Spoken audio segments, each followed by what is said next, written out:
from the city that never sleeps.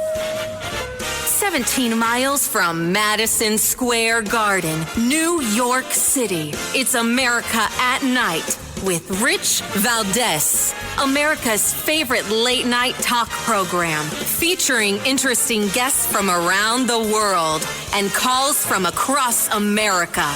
And now, here is your host, Rich Valdez.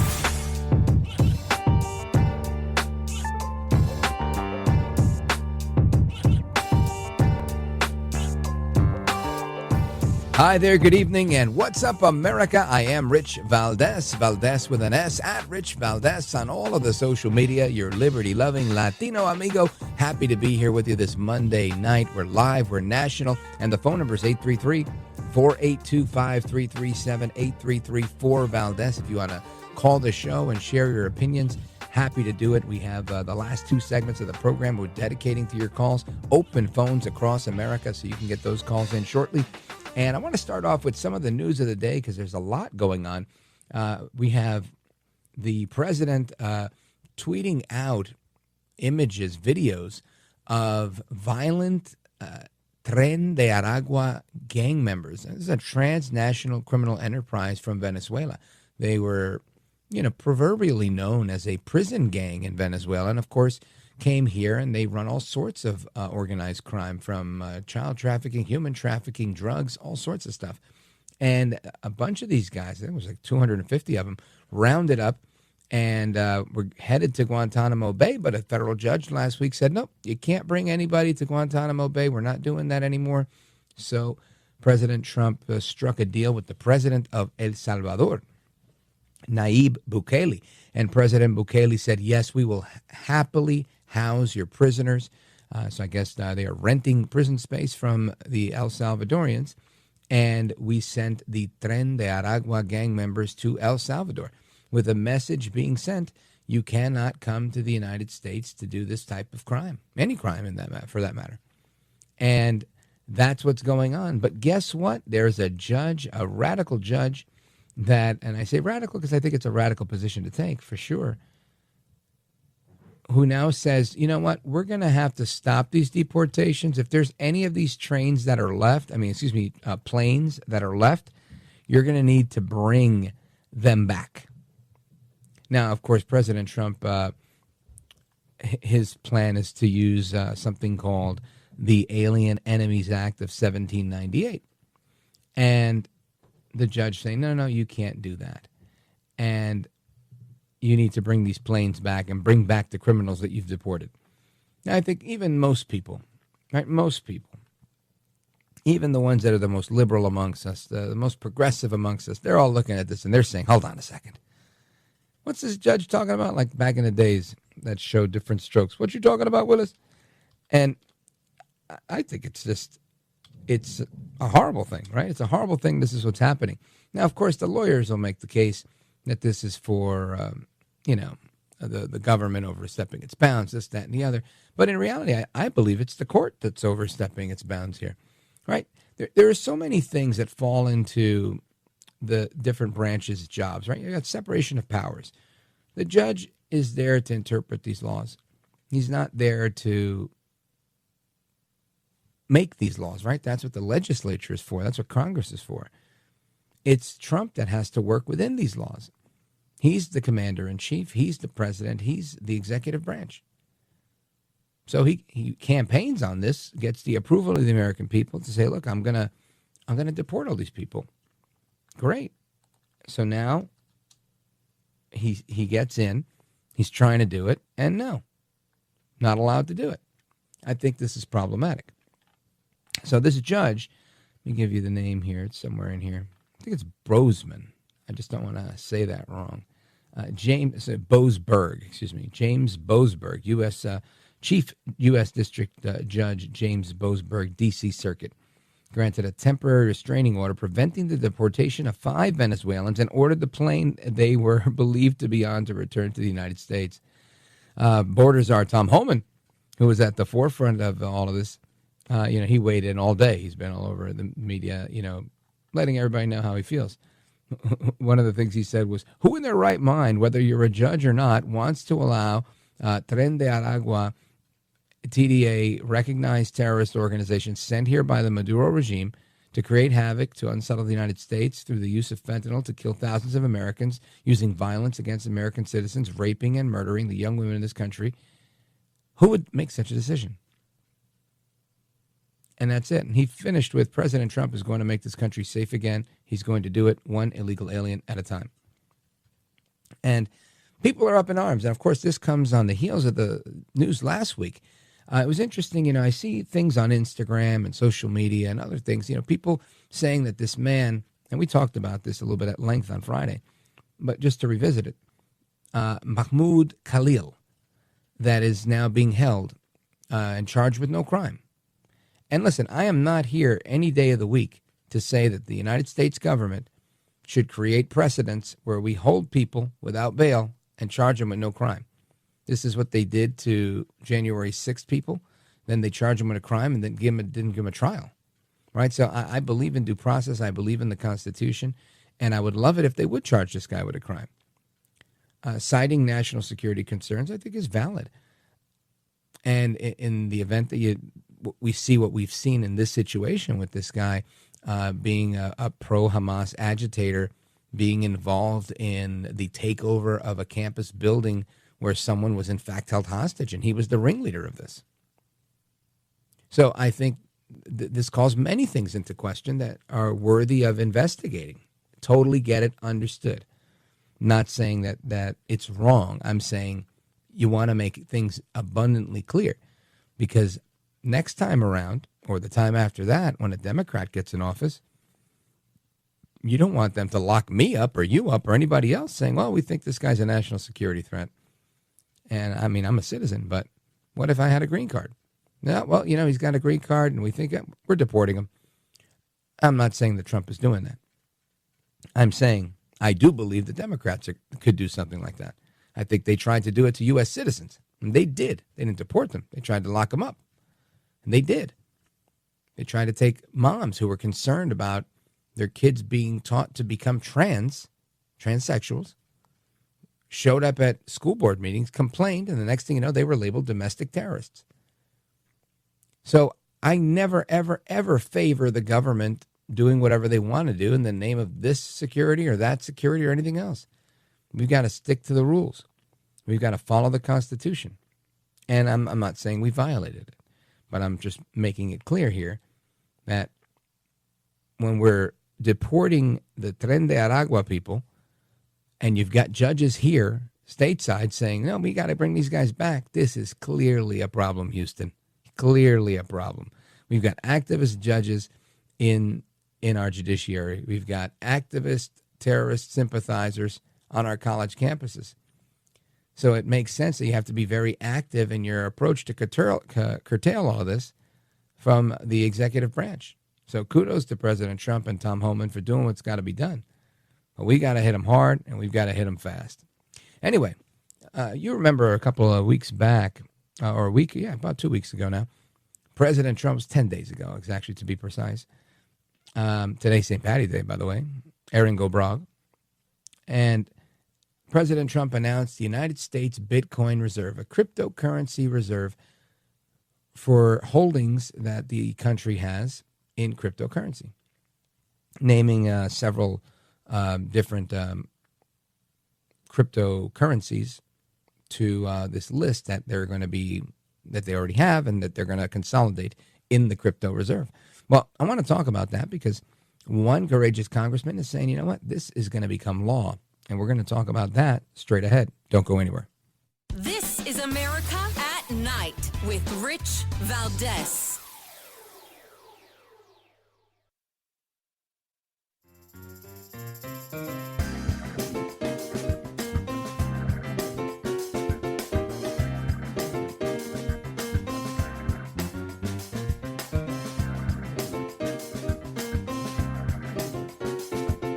Well, thank you, Rich, and thank you for everything. I know you very well, and I listen, but I have a lot of people that listen, and they love your show, and I appreciate it very much. America at Night with Rich Valdez.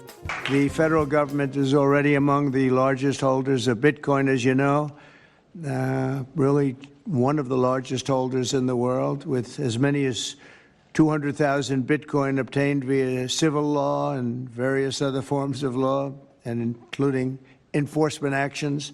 These existing holdings will form the foundation of the new reserve. Unfortunately, in recent years, the U.S. government has foolishly sold tens of thousands of additional Bitcoin that were worth billions and billions of dollars had they not sold them, but they did sell them, mostly during the Biden administration. Not a good thing to have done. From this day on, America will follow the rule that every Bitcoin knows very well: never sell your Bitcoin. That's President Trump with some words of wisdom, amigos, and welcome back. I want to continue the conversation on the United States crypto reserve with the congressman that is introducing the bill to formalize this into federal law. That's Congressman Byron Donalds. He's running for governor in Florida, and he's with us now. Congressman, welcome back. Rich, how you doing, my friend? It's good to be back. Amen. I'm doing great. Thank God. So let's talk about this, because I thought it was a very out-of-the-box thing to do when El Trompito, the president, decided to corral all of the Bitcoin that the federal government has and put it all in one place. And here we are putting the bill forward. Does it look like an uphill challenge for you, or is it a slam dunk? Well, I don't. Nothing's a slam dunk on Capitol Hill. Let's be honest. But I think a lot of the members on the Hill, House and Senate, Republican and Democrat for that matter, I think they're starting to see the true value in having a strategic reserve of Bitcoin and other digital assets. I mean, these are things, especially Bitcoin, that have proven to increase in value, especially, as, we have diminished our dollar with massive overspending at the federal level, which has hurt purchasing power for the American people and really for our government. So I think the key thing is having a reservoir of wealth really for a rainy day, something that we can count on as a piece, not everything. It's a piece of the future foundation for America. And that's why, following the president's leadership, we decided it's best to codify this in the law so a future administration couldn't come in with an executive order and just change the program.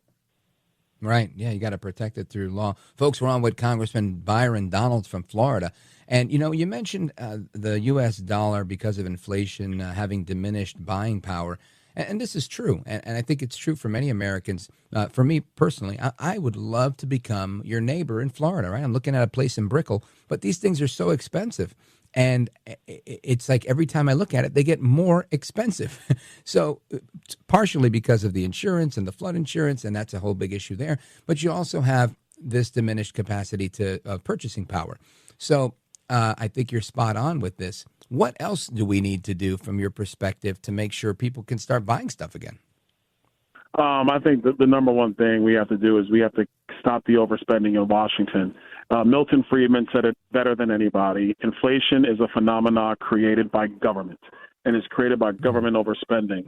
And it might sound good in terms of all these different programs and largesse that the federal government can give out, but what it really does, it destroys not just the purchasing power, but it destroys the ability to actually generate and build wealth for the American people. And the only way you can get outside of that is to be in assets that appreciate either with inflation or above and ahead of inflation.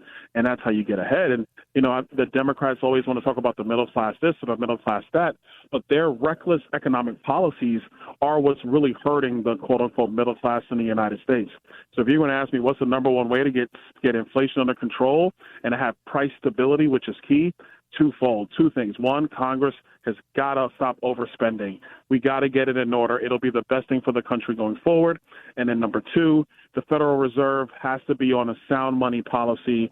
No more worrying about unemployment. That really shouldn't be the job of the Federal Reserve. Its only purpose should be sound money, price stability for the American people. And Congressman, I want to use that as a springboard, because I think you're spot on when it comes to monetary policy. But going back to my example, moving into Florida, right? I'd love to do it. And I've heard you had some opinions on how to regulate or or improve the regulatory situation with insurance, not just in the state of Florida, because I think it's a problem everywhere. But talk to me about some of your thoughts with respect to insurance. Well, I think in Florida, look, it's a real problem. Premiums have continued to go up year after year after year. I know Governor DeSantis in the legislature a couple of years ago, they did some reforms, which, we'll still see if that bears fruit. They feel it's going to stabilize costs overall in the system. What we have to do is really examine capital requirements in Florida in particular, capital requirements for insurance carriers, look at reinsurance requirements and some of the regulations around that, because what you need in any economy that needs insurance, which is basically every economy, you need a suite, a lot of insurance carriers that will come in and write policy, and then through just the economic engine, the economic system, you'll achieve price stability because different carriers will compete for the business. That's what you got to have. In Florida, what's really hurt us for a long time is that we just haven't had enough carriers be able to be stabilized in our state. So we got to think out of the box. I mean, we know that, hurricanes come through Florida. That's just what we know. So we got to be a little bit more creative. I think the other thing is we do need to examine some of the underwriting at reinsurance companies, because I believe, and I'm still, doing research on this, but I believe it's a lot of these reinsurance companies, a lot of them who are out of Europe, they've been trying to price in climate change risk, which is like almost impossible to quantify, but that's been like in the calculations for how insurance companies have to stabilize their portfolios and their risk. So it's a big problem. It's a lot of people have to come to the table on this. A lot of work's got to be done, but I do believe there are solutions that can happen. But I will also say one of the pieces of insurance going up is the price it costs to rebuild property. And this is where it goes back to the federal government overspending, getting our debt picture under control, having fiscal discipline, because if you're not overspending, you're not inflating costs. And if you're not inflating costs, then the price of building homes actually stabilizes, which helps to stabilize insurance rates and allows every place in the United States to become more affordable. Outstanding. Now, Byron Donalds, I think you're on the right track for everything that's going on in Florida. And for everybody that's listening and anybody that cares, if you're in Florida, and we're on a handful of stations in Florida, I want to take this moment to offer my personal endorsement of Byron Donalds for governor for Florida, because I think he's exactly what Florida needs moving forward. And Congressman, with, I don't know, I guess we have about a minute left. Tell me what's going on with this federal judge that says keep the Tren de Aragua. Well, that judge is a loon. He's a Looney Tune. He's a radical. Let's just call it what it is. We know that the president of the United States, he was elected to do a job, and that was to get criminal illegals out of our country, to send illegals back home, and to secure our border. And for him to think that he can superimpose a district-level judge to superimpose his logic or his thought process over the will of the American people is irrational. So I know there are many colleagues on Capitol Hill who are wondering if it's time to look at sanctions or impeachment or censure or impeachment proceedings, because you can't have a federal judge decide to reinterpret law for his own purpose or her own purpose outside the will of the American people or the U.S. Constitution. The Supreme Court is clear on this, that immigration is a plenary power of the executive, and it's not for some district judge to interpret. Outstanding. Congressman, Godspeed to you on your campaign and with all the work you're doing in Washington. Thank you, sir. All right, listen, thanks, Rich. You bet. Folks, we come back, your calls, your thoughts, and more.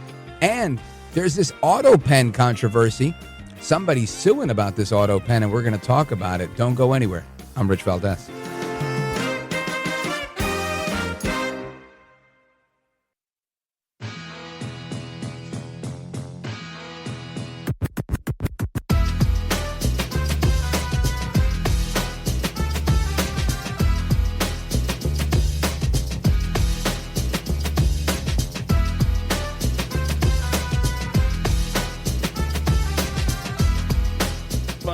Across America to the liberty-loving Latino, Rich Valdez. This is America at Night with Rich Valdez. An autopen is a device that replicates someone's signature. It's something that celebrities often use to sign autographs for fans, and it provides an identical signature every single time, like almost a stamp. It's common knowledge that presidents use the device too. Harry Truman, believed to be the first U.S. president to do so almost 100 years ago. But the White House doesn't exactly broadcast that they're doing it for obvious reasons. The issue here, according to President Trump, is how much his predecessor was allegedly relying on it. And overnight, the president upping the ante, posting that the pardons signed by President Biden are, quote, hereby declared void, vacant, and of no further force or effect, because of the fact that they were done by autopen.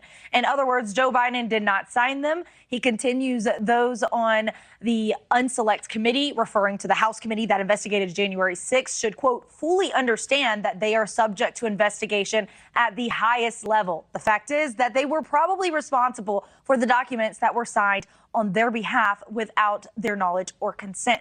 This claim originated from the Heritage Foundation's Oversight project. They highlighted signatures from pardons that the president signed, including those for Anthony Fauci, Mark Milley, and the January 6th committee. They allege that the signatures are identical, suggesting the use of an autopen. They contrasted those signatures with the one announcing Biden's withdrawal from the 2024 presidential race, which they say is noticeably different. The president suggested on Truth Social, quote, the person who was the real president during the Biden years was the person who controlled the autopen. That's Mills Hayes with News Nation. And I want to get the take of someone from Heritage Foundation. He's actually the head honcho of the Oversight project, which put this whole thing together, this lawsuit. Mike Howell is with us. He's our guest, executive director of the Oversight project at Heritage. Mike Howell, welcome back. Hey, thanks for having me, man. You bet, brother. So let's talk about this. How did you guys even get wind of this? Did somebody, like, hey, Mike, psst, psst, Biden's signing these things with autopen, or he doesn't even know what's going on? How did you even think to do this inquiry? So let me take you back to the dark ages. And by that, I mean summer of 2024 when Biden was, quote unquote, still president. Yeah. So we had been engaged in a lot of litigation that really all centrally surrounded Biden's competency. We were the first to sue for the audio tape of special counsel's Hur interview with Biden, which they still owe us and we're still going to get. But in my view, some of the best evidence out there of the fact that everyone knew this guy was just totally gone, at least before the debate where he proved it beyond a reasonable doubt. And so we're talking about that lawsuit, and we're also talking about the pending switcheroo of Harris for Biden. And people forget that it was kind of complicated, that had never really been done before. And so we were prepared to prevent them switching them out because they had passed a lot of deadlines and so forth.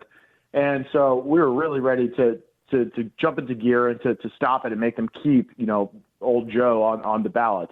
What ended up happening was the DNC changed their rules and essentially coordinated Harris without having any sort of primary, et cetera. And so we were living, breathing, eating, sleeping this. And we're sitting around talking about all these things. And somebody on our team remarked, I don't think he's signing any of these things. There's just no way.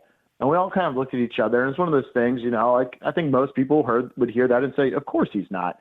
But we decided to do something about it. We got a team of, former federal law enforcement investigators, seasoned lawyers. And so we just immersed ourselves in as many of the documents as we could find, and a clear pattern started emerging. Now you fast forward, honestly, we kind of forgot about it. There's a lot of celebration with Trump winning and everything. But then the pardons, came out of the 11th hour, and we started thinking about it again. And then about 10 days ago, the Attorney General of Missouri, Andrew Bailey, re-raised this issue. And so, we're all busy. We got a million things going on. We said, nope, this is what we're doing now. So we released our interim findings, which basically said it's plain as day that the autopen signature is the most common one on a lot of these documents. That took off like wildfire. And then we kept releasing kind of new findings. We came to find that this issue was most centrally problematic for the pardons, particularly the late-stage ones. We found an incident when 2022, Biden is in the U.S. Virgin Islands golfing, or at least, pretending to golf. He's on a golf course. I won't give him the verb golfing. He was on a golf course. Yet a pardon comes out, and it says, signed here in Washington, D.C. And, Joe Biden could not be in the U.S. Virgin Islands and the D.C. at the same time. And we kept finding these things. And I'll stop at the point where we most recently put out that there was 2 autopen signatures that are being used. So whether that means there are 2 machines or there are 2 types, we don't know. We're pushing, and the net result is President Trump has seen enough, and he declared them to be null and void and to have no legal effect. And so we're off to the races. Wow. Mike Howell is the executive director of the Heritage Foundation's Oversight Project. And Mike Howell, big news, right? I woke up to the tweets and stuff on this, and I thought it was interesting. And my initial reaction is I don't know that we have precedent that we know what's what with this. Do you? Is there any legal precedent that says that he has to do it, or that it would be wrong for him to sign by autopen? I mean, it seems odd. It is extraordinarily odd. I won't call it spot-on precedent, but there are relevant things that have happened in the past. What makes this functionally different, though, and this is all the fake news that's coming after us now, is forgetting this key point. Put aside whether you think it's legal to use an autopen for core presidential documents. I take the view that it is not, but put that all to the side. What certainly is not legal is for the president to delegate all his presidential authority for people to issue pardons without his knowledge. It's also not legal to have a president who has lost his faculties and is not competent, and to have the White House then be run essentially by committee or by a couple high-level staffers.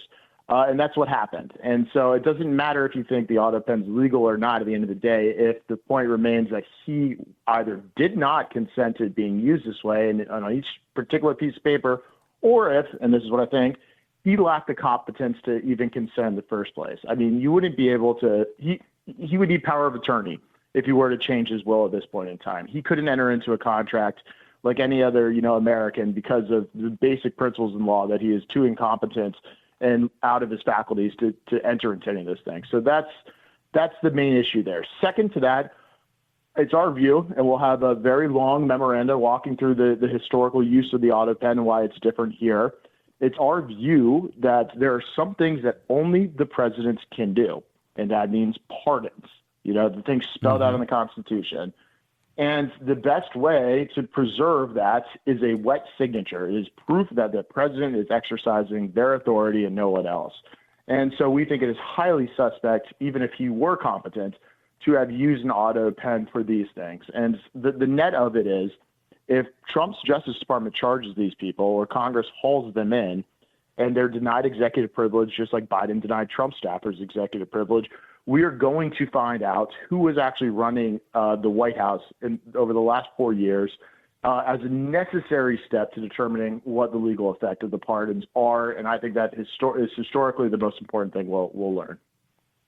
Mike Howell, I have a follow-up question for you, but I'm going to do it on the other side of this break. Folks, we're coming right back with Mike Howell. He's the executive director of the aforementioned Heritage Foundation Oversight Project that uncovered this bombshell story, in my opinion, about the autopen. Now, what it amounts to, we don't know yet. Where will it end up in the courts? Not sure. But an interesting legal argument it does make. We're coming right back with Mike Howell. This is America at Night with Rich Valdez. Call now, 833-4-VALDEZ. That's 833-482-5337. 833-4-VALDEZ. That's Valdez with an S.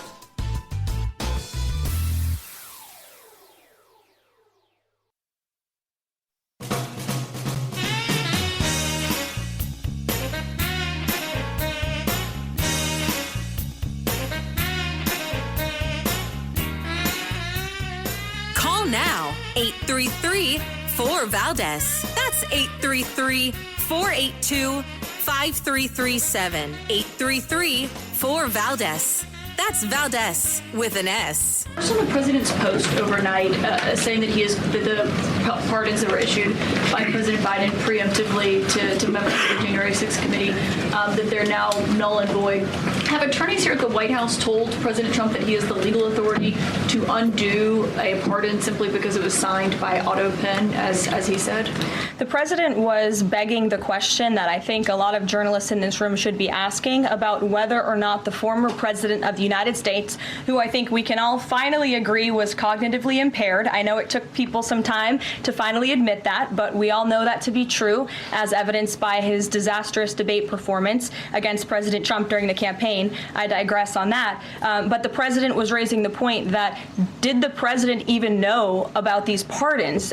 Was his legal signature used without his consent or knowledge? And that's not just the president or me raising those questions, Caitlin. According to the New York Post, there are Biden officials from the previous White House who raised those questions and wondered if the president was even consulted about his legally binding signature being signed onto documents. And so I think it's a question that everybody in this room should be looking into, because certainly that would propose perhaps criminal or illegal behavior if staff members were signing the President of the United States autograph without his consent. Biden is on the record talking about issuing preemptive pardons to these people. But was he aware of his signature being used on every single pardon? That's a question you should ask the Biden Is White there any House. evidence on that he wasn't aware of it? You're a reporter. You should find out. That is Caroline Leavitt doing a fantastic job managing the media as a White House press secretary. And I want to come back to our guest, Mike Howell, executive director of the Heritage Foundation's Oversight Project, which brought the lawsuit and found this information and unearthed all of it. And here we are. Mike Howell, welcome back. I want to follow up on something we were just discussing, which was you said, should the Justice Department decide to investigate and potentially, indict someone that was on this list, and we were up against the break. And I guess my question for you there is, what do you think the next step would be if something like that were to happen? Would it be, would it go back to the same court? Does it make its way to the U.S. Supreme Court? How do you see this playing out judicially? So there are a couple immediate paths, and ones we've certainly been suggesting. The first is that the Justice Department could charge any of these individuals for the crimes they were pardoned for. And now keep in mind, it is the view of the Justice Department, and it's longstanding, and this is used politically often, but accepting a pardon is the admission of guilt. So to a certain extent, these people who accepted a funky pardon that was a defective pardon have already basically admitted to the crimes that they believed they were being pardoned for. So they have a tough road to hoe in court. It's funny how that works out, right? And so in the course of charging these people, of course, the defendants will assert, no, I have a good pardon, and then the constitutional back and forth will occur.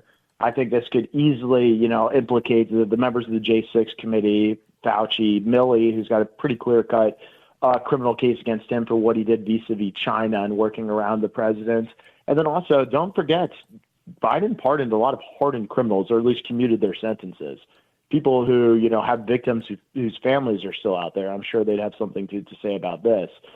Second to that, Congress has a role to play here, too. And I'm a longtime critic of Congress not using their power more fulsomely. They seem to prefer just going on cable news and pretending they're doing something. But here, they could issue subpoenas to all these individuals, have the Trump administration waive executive privilege for them, and sit them all in different rooms and ask them who the president was, and start really peeling back the layers of the onion of who was controlling the White House.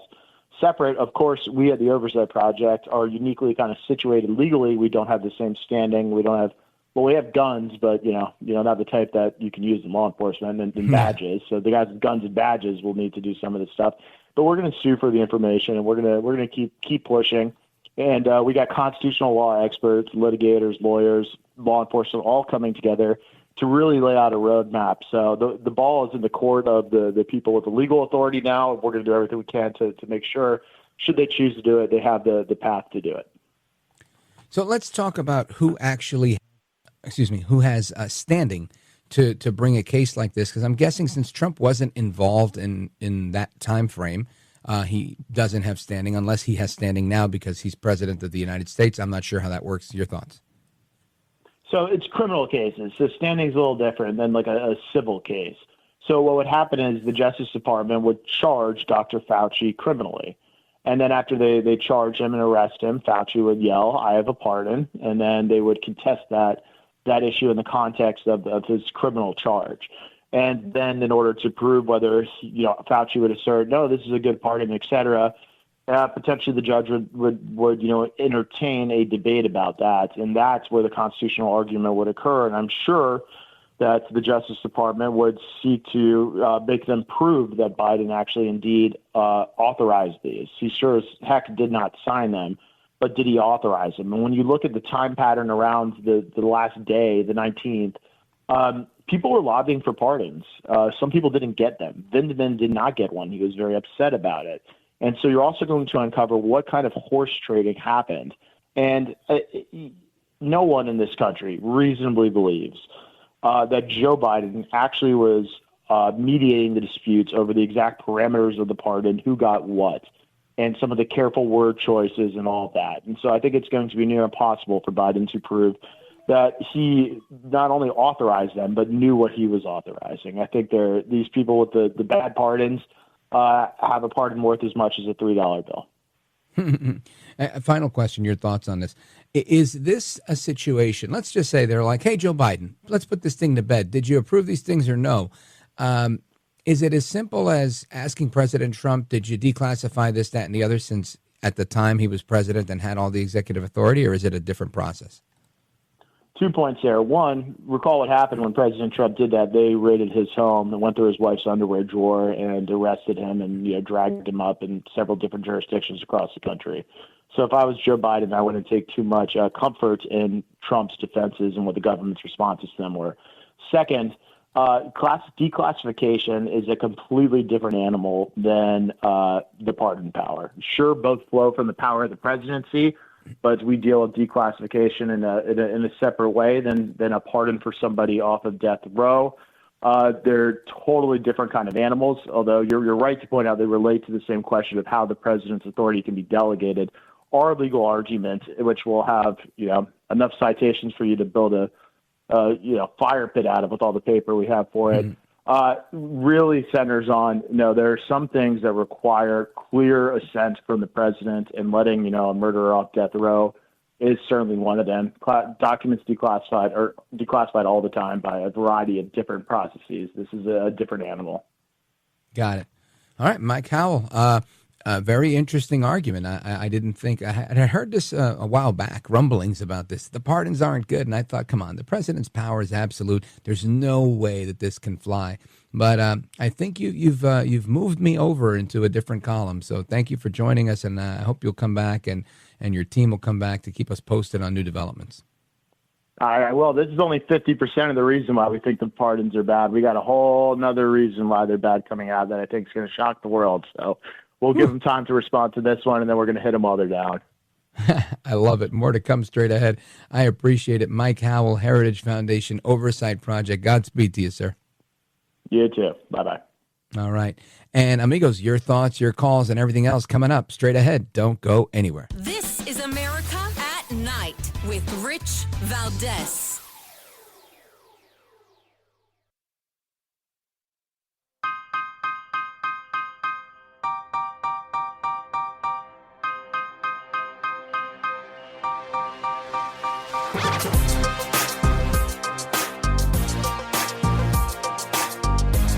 All right, amigos, open phones across America, a time-honored tradition here on this program. Let's hit the phones. Boise, Idaho.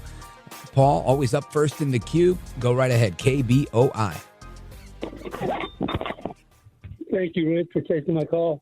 Yes, sir. Yeah, I'm really hopeful now that Trump's in office that maybe some justice will be done on behalf of the young students of Jewish persuasion.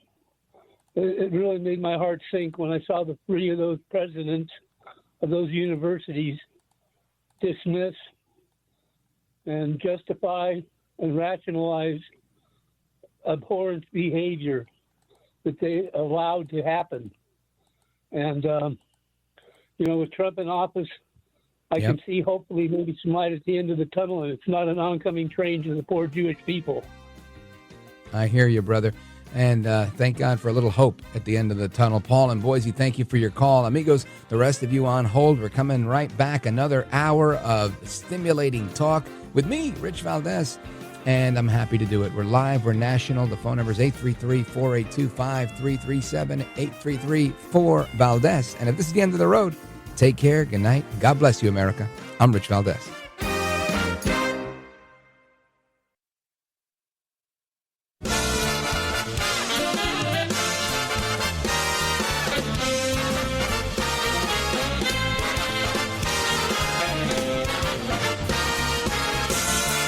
Live from the city that never sleeps. 17 miles from Madison Square Garden, New York City. It's America at Night with Rich Valdez. America's favorite late night talk program featuring interesting guests from around the world and calls from across America. And now, here is your host, Rich Valdez.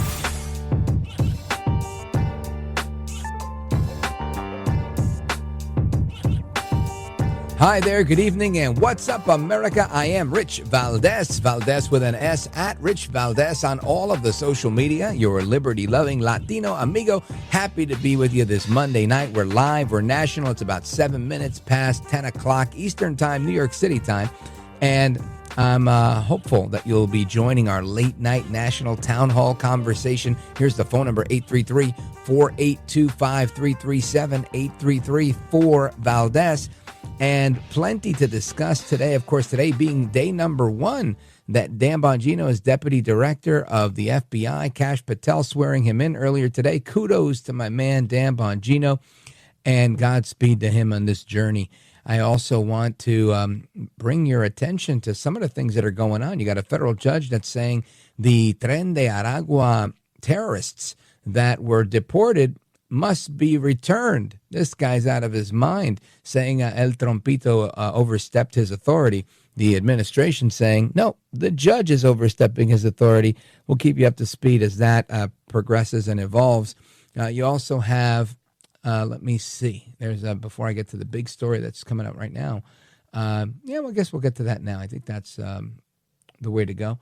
Hamas has decided we're no longer interested in the ceasefire, and they've launched a ground offensive against Israel. Listen to this.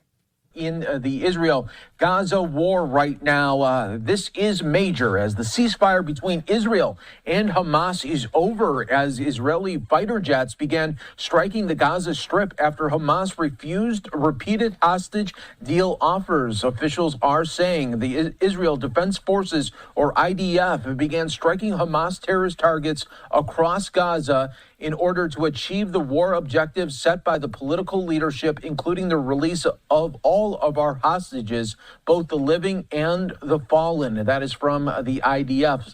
They continue to go on saying the decision comes after Hamas repeatedly refused to release our hostages and rejected all proposals presented by President Trump's envoy, Steve Witkoff, as well as the mediators. The letter also stated Israel will intensify its military actions against Hamas moving forward, authorities have said. That is a report. Who is that from, Count? Mike Pace at Fox News. And again, that's semi-breaking news that's developing as, we were going from last hour to this hour. And it was only a matter of time, right? I think we had Brian Leib on the program a while back. Am I still on the air? Where he mentioned that Hamas cannot be trusted, and it's only a matter of time until they do something like this. So it doesn't come as a shock to me. It doesn't come as a major surprise, but definitely a big disappointment. The other big story of today, in addition to the video of President Trump having, I guess, a social media team accompany these 250 or however many there were, Tren de Aragua organized terrorists being deported to El Salvador and being welcomed in an El Salvador jail, was the use of the autopen. And does that allow pardons? Can you do a pardon? Did Biden know, or was it behind his back? Was he mentally competent? Now, I want to talk about that briefly because I wanted to get into the nuts and bolts of the case against the autopen when I spoke to Mike Howell from the Heritage Foundation's Oversight Project, which blew the lid off this thing. And I can tell you that Mike Howell makes a cogent argument for this. And if you haven't heard that, keep it locked here. You're going to hear it. However, I want to present the other side of the story, right? What I think critics are indicating is problematic. One of those critics was Professor Alan Dershowitz, the former Harvard constitutional law professor, that says that there is no requirement for the president to actually have to sign these pardons. The authority rests within him. So I think there's some debate amongst the legal community on this. But what's interesting is I'm not here to make a legal argument. I'm here to make the argument that I believe President Trump is making, right? Or I guess maybe dig into why is he making this argument. And it's because Trump has figured out, I think, he's a really brilliant media tactician. I have to say that. And I think, many have said that before, but it's worthy of repeating. What this brings into question is, did Biden actually have control of the White House? Was he the person? Now, some may think that this is setting the stage for something else, right? Potential litigation, potential indictments against January 6 members, Dr. Fauci, perhaps members of the Biden family, which this is something that many Americans want to see. Not specifically against any particular individual, but more generally, Americans are tired of getting taken for a ride, and they want to make sure that we live in a country that's just and where justice will be done, and that these people who violate the rules and break the laws are going to be held accountable. And I am amongst those people. However, I have been jaded by the world of politics, where I've seen people run roughshod with criminality over the years because they know how to hide behind the laws that many times they themselves helped to create. So I'm not here to be the voice of Debbie Downer, right, or a negative Nelly, because I think what Trump is trying to do here is really raise these questions in the eyes of the public so that we are a thinking people, right? What Reagan talked about, being informed patriots. And if there's nothing else that you can say President Trump did, you can say that so many people became armchair quarterbacks, Monday morning quarterbacks, armchair experts on so many different topics, from the Constitution during the impeachments to everything else. And he did it always by putting long, oftentimes emphasized with all caps, very, very, very succinct statements on Twitter and Truth Social that asked very, very poignant questions where people were forced to think and to dig and say, you're right. Maybe there is a shadow of a doubt here. Maybe there is an opportunity for us to look at this differently. And I believe that that has changed the political landscape, at least right now, incredibly, right? It's made such an incredible impact. People who may not even like Trump are saying, you know, he makes a point there. And of course he makes a point there because he's right. If Dr. Fauci was engaged in funny business, which I believe he was, saying, I never funded the EcoHealth Alliance, or I never funded the Wuhan Institute of Virology for gain-of-function research, which is designed to make it more lethal. No. What I did was, and he doesn't say that, right? This is the parenthetical that he leaves out. We did fund EcoHealth Alliance, which then in turn funded the Wuhan Institute. No, instead, he told Senator Rand Paul, we did not fund it. Punto y final, period, the end. That's it. And it's that type of dishonesty, that type of disingenuous behavior or attitude that I think the American people are tired of.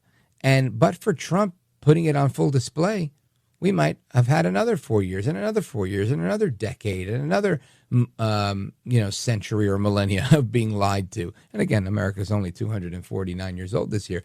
But that's the point, right? The point is Trump is making Americans think. He's causing us to be informed patriots because of the questions that he asks. So the media will turn around and attack him as a conspiracy theorist or as a this or a that or, as dishonest. But he's asking a question. So today, when they asked Caroline Leavitt, what authority does the president have the White House lawyers explained to him that he can't just nullify the president's pardon? Her question was, the president is simply begging the question. And she's right. That is simply what he's doing. He's just raising a question. Was the autopen used to pardon J6 members with or without Biden's consent? Again, critics are going to say he's doing this to cast the light of illegitimacy on this. And that's his right politically to do so. But I say he's not doing it for that purpose. I say he's doing it for the purpose of raising the larger question of, did Biden know what was going on, and was he really running the show? Whether or not this gets adjudicated, whether or not it makes it to the Supreme Court, and whether or not it's ever proven to be true, it caused valid questions to be asked, questions that the media was incurious about. When Joe Biden was forgetting things, calling his sister his wife and his wife his sister, walking off stage in the wrong direction, falling down repeatedly, right, because his gait was impaired because of whatever cognitive deficits he was enduring. That was not cool. That was a sham that was perpetuated on the American people, and something that should never, ever happen again. Now, straight ahead, I want to talk about this breaking news about the Hamas terrorists launching a ground invasion against Israel, as well as what we might expect from a Trump-Putin phone call tomorrow.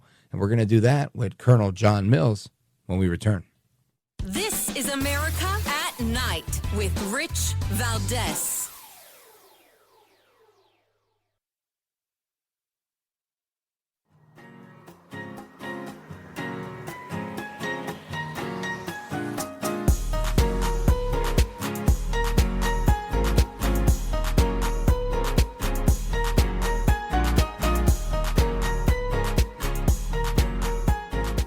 Mr. Call Screener, who is a budding radio star, by the way.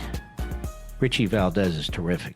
This is America at Night with Rich Valdez. Breaking news tonight out of the Middle East. Israeli fighter jets are currently striking the Gaza Strip. The ceasefire between Israel and Hamas is over. The Prime Minister's office releasing a statement early this morning saying from now on, Israel will operate against Hamas with increasing military force. The operational plan was presented late last week by the IDF and approved by the political echelon. Reports from inside Gaza indicate there are extensive Israeli strikes taking place across the Strip in major population centers like Gaza City and the southern city of Rafah. That is Trey Yinks with Fox News bringing us that breaking news report. And again, Israeli Security Council convening an emergency meeting after a recent unusual event that may indicate a Hamas attempt to prepare for a ground invasion into Israel was imminent. And that was according to the reporting that they had. So this is the action that's being taken thus far. And I want to get some perspective on this, as well as some of the other geopolitical things that are going on in the world, with somebody who understands a little bit about that. United States Army retired Colonel John Mills. He's former Director of Cybersecurity Policy, Strategy, and International Affairs at the Department of Defense. He's a senior fellow at the Center for Security Policy, and he's our guest right now. And I would be remiss if I didn't say he's the author of War Against the Deep State. Make sure you check out that one. Colonel, welcome back. Hey, Rich. Thank you. Always an honor to be on the show. And yes, thank you for referencing the book. It's more relevant than ever as we close in on this final battle against the deep state where we fight for the American Republic. Amen to that. Let's talk about this, because some of the reporting is that Hamas was launching a ground offensive against Israel. Israel kind of preempting this with airstrikes from the Air Force. What do you know about it? What can you tell us from your perspective? Well, I think the greater issue is that they have failed to abide by, Hamas has failed to abide by any parts of the agreement and of the ceasefire agreement, and has essentially slow-rolled everything, including the release of there are few remaining hostages, less than 50. Some are alive, some are deceased. But this has clearly been the Hamas strategy, as always, is just to slow roll, and they've used relief supplies to essentially, sustain their fighters while the citizens suffer. So I don't think they really had the ability to project any kind of sizable force back into Israel, but they could make life very uncomfortable, and essentially they're just showing absolute bad faith, and this is they will be eliminated. Israel was basically using much of this time they've been on extensive operations inside of Gaza against Hezbollah, and multiple deep strike operations against Iran and the Houthis down in Yemen. So I think this is now they're turning their attention back to finish off Hamas in Gaza. Folks, we're on with retired United States Army Colonel John Mills, former Director of Cybersecurity Policy Strategy and International Affairs at the United States Department of Defense. And Colonel, when you see this going on, and you mentioned Yemen, what are your thoughts that overall that this is part of the, I guess, from the international affairs perspective, how much does the other Iranian-backed proxies have to do with this offensive? Do you think Israel's ratcheting up pressure because they're saying, look, you guys are showing bad faith? We've got the supreme leader, the Ayatollah Khamenei, saying whatever he was saying, that, this is America and you're going to eventually capitulate to the unity of the Muslim countries, in a tweet that he put out over the weekend. Do you think this is as a result of that, and Israel showing strength as a result of that, or is it simply based on the intel that there was going to be a Hamas offensive? Well, the Hamas situation was one thing, but I think the real and the bigger issues, the Houthis are still relatively unscathed by strikes by Israel or by the street theater of the Biden team committee that did nothing but chew up expensive missiles in attacks in Houthi land in Yemen, where they were always warned what would be hit coming up. So they had plenty. So they had plenty of time to evacuate. So it was pure street theater as the Biden committee burned through expensive missiles. Now, what you just saw, President Trump has already ordered, America First means we're not going to get involved in long forever wars. However, we will generate and project force and eliminate. We've already done that in Somalia, in Iraq, and now against the Houthis, and the president has made it very clear to Iran. Because these three, I call them the 3H Club, Houthis, Hamas, and Hezbollah, they are absolute proxies of Iran. Iran is an absolute stooge and proxy of China. And this is the worldwide arson fire that the China-led world, and that includes everybody's a colony of China. Russia's a colony of China. North Korea, Iran, Venezuela, they're all colonies of China at this point in time. So this is there's something going on, and a lot of it is just the Houthis are the Hamas and Hezbollah is essentially non-mission effective right now. It's really the Houthis that are the lone standing proxy of Iran and can do damage. Colonel John Mills is our guest. He's coming right back. He mentioned Iran being a stooge of China, Russia being a stooge of China. We're going to discuss that and more straight ahead with Colonel John Mills. Don't go anywhere. I'm Rich Valdez.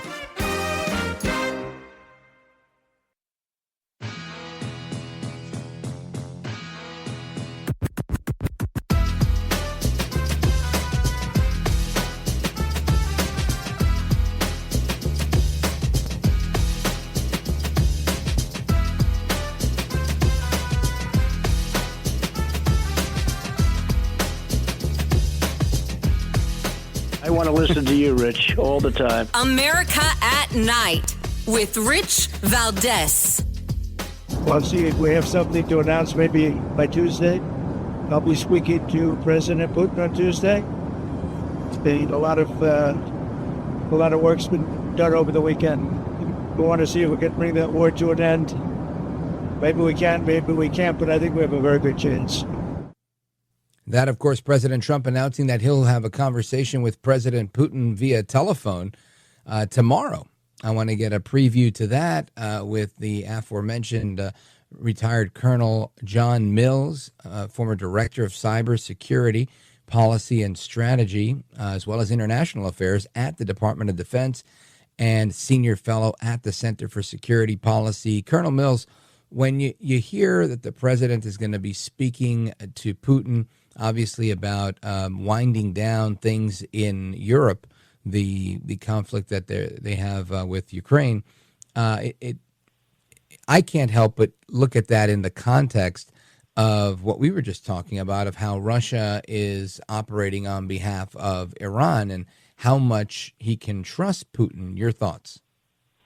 Well, thank you, Rich. Well, we got to deal with the combatants on both sides. This is what peacemaking is. Now, you got the liberals and the Dems who are just apoplectic about this. They say they want peace too, but Putin and Russia are the Satan incarnate, and they're evil and they're the bad ones. Well, you can't have peace talks if that's the behavior. That just makes no sense. I look at this from an America First perspective, not taking sides. I'm not a Ukraine hater. I'm not a Russia hater. I'm not we have to be fair and impartial in settling this bloody conflict. And President Trump has the respect to be able to deal with both leaders. I think Zelensky made a horrible, horrible decision to go at it with President Trump. And it essentially, in the White House meeting, he should have just shut up, apologized, said thank you, and sought immediate, because what he did by thinking he was going to be clever, and he was set up. There was a meeting in advance with some of the rhinos, some of the those who want perpetual war. He lost his salient. So all the ground advances he made into Russia, which would have been an incredibly important bargaining chip, he lost because he chose to fight America. He chose to fight President Trump. Well, that cost him American intel support temporarily, American logistics support temporarily. Guess what? He lost most of his salient. Now, what I find happens really hasn't been reported much. There are 20 NATO officers. It appears some Ukrainian forces, significant Ukrainian forces, are now encircled inside the Kursk salient. They used to hold a much larger area. And there's 20 NATO officers among this surrounded group. And it's like, hold on a second here. What do we have NATO officers on the ground in combat, in action? That doesn't make any sense. I mean, we need to know more on this. But you got to talk to Trump. You got to talk to Zelensky. And you can't work peace when one side is considered to be good and one side is considered to be evil. That's not how peace talks are conducted. Colonel John Mills, I think this is a valid point. And with respect to, I think we already know we can't really trust Zelensky. He's taken us for a ride. He's stolen more from us than Putin has. I suspect that we shouldn't trust Putin any more than we trust Zelensky. However, I'm thinking it's difficult to negotiate with Putin because of the ties to Iran, and it might be a little easier to negotiate with Ukraine given the, I'm not going to say alliance we have with them, but the Budapest Memorandum of Security Assurances that basically says the United States is going to protect you. Thanks for giving us your nukes. So how much of that do you think weighs into these negotiations? Well, that's an important and lost part of this story. Is there are some security guarantees from the past that I just don't think we totally followed. But there's all this silliness of all these biolabs created under the 2005 Nunn-Lugar update. What in the world is a biolab, and why we have it all over Ukraine? I mean, it was.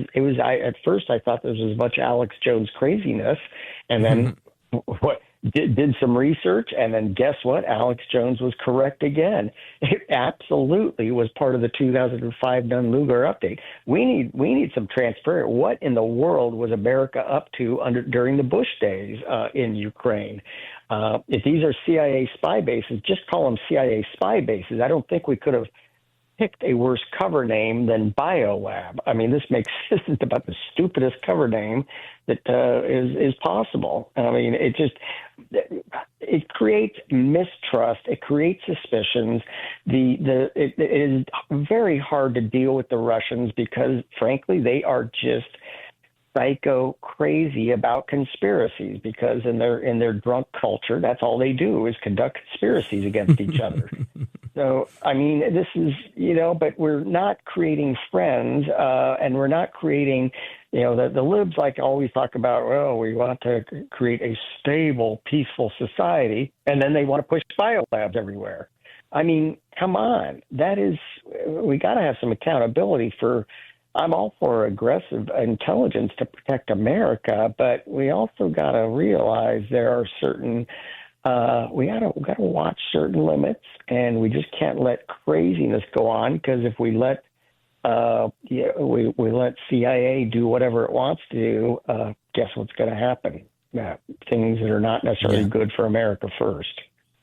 So, Colonel, and I remember talking about this. There was, I believe they brought in, she was still with the government at the time, Victoria Nuland, with I guess she was at the State Department, like an undersecretary of some sort. Mm-hmm. And she was apparently the mastermind behind these labs that were on the border there. And she had the contention that they'd been there for, 15 or 18 years, and it was business as usual. The United States had a lot of labs where we did joint research with the Ukrainians. Are you saying you don't buy the cover story? Well, this traces to Nunn-Lugar 1992, and essentially the attempt to get control over all the loose nukes. Remember, back in 92, the Soviet Union had collapsed.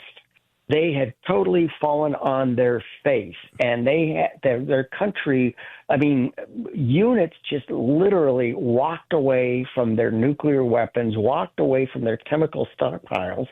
Yeah, we had a huge problem in the Soviet Union in 92 after we had the Gulf War.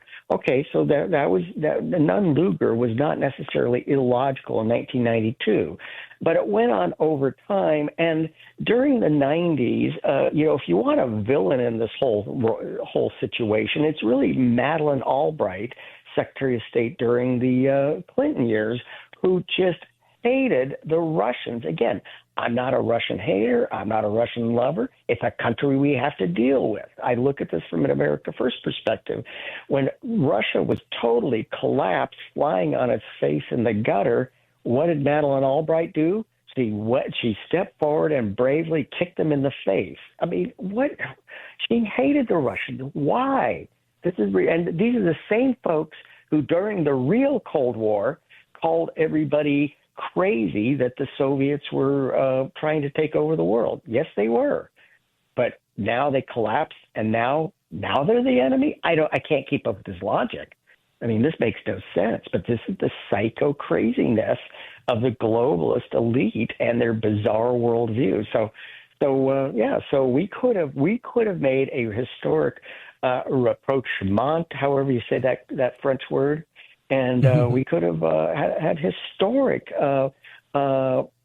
peacemaking and understanding between the former Soviet Union and the West. Instead, Madeleine Albright chose to just beat the stuffing out of them when they were lying face down in the gutter. Well, yeah, Putin's a thug, but he also remembers that. Who's wrong here?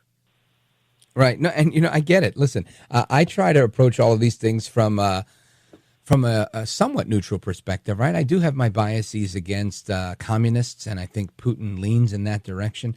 But I look at all of it, and I think to myself, he doesn't really come poking around us too much. A lot of propaganda. Yes, he sends a ton of propaganda our way and the occasional ship off the coast of Florida and Alaska. But I don't feel like he comes at us the way that the Iranians do, or vis-a-vis China. And so he's lower on my list of tyrants that I despise than some of the others. But at the end of the day, we've got to watch out for everybody. And it's kind of like, how Machiavellian does this get? Who do we, kind of say, all right, look, I don't like you, but maybe I got to lean in your direction for 5 minutes while I take care of this guy and then, go back against the wall to take care of you. Things are getting pretty contentious in the world, Colonel. Well, it is. It is a world on fire. But I think now that President Trump is in office, I think the more we are prepared, the less likely there'll be world war. And again, clarity and resolve are always the foundation of effective international negotiations. And even though Tony Blinken, the idiot that was part of the Biden committee for 4 years, said the adults are back in the room, they were everything but clear and showed everything but resolve, hence the world on fire.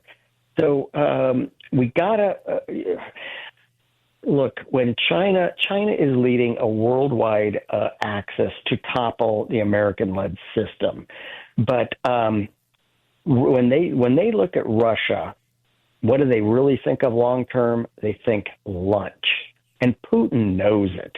As soon if China was to succeed against America, the first thing they would do would gobble up Russia, because they see nothing but a dying drunk population that, and a lot of land that they can use. So this is really, and so what you're seeing with some of the outreaches to Russia also is a very wise, at least, it's almost an inverse of 1972 when Nixon and Kissinger tried to peel away China from the Soviet Union. Remember, in 67 and 68, the world really came closest to nuclear war between China and Russia. It wasn't the Cuban Missile Crisis.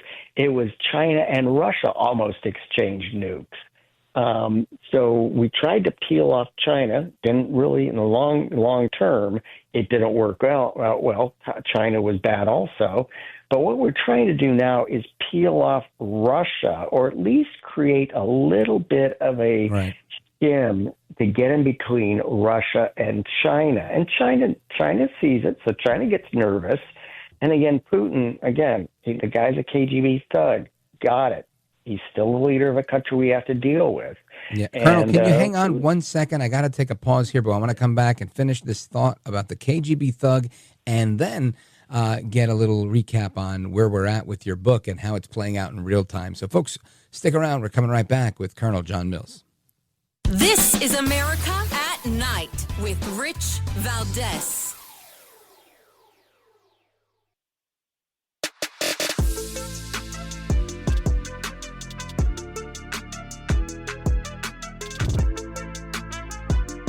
Now, 833-4-VALDEZ. That's 833-482-5337. 833-4-VALDEZ. That's Valdez with an S. All right, amigos, we continue our geopolitical conversation with United States Army retired Colonel John Mills. He's a previous director of cybersecurity policy, strategy, and international affairs at the Department of Defense, and he's a senior fellow at the Center for Security Policy. Colonel Mills, we left off, you were explaining that Putin is, of course, a former KGB thug, but go right ahead.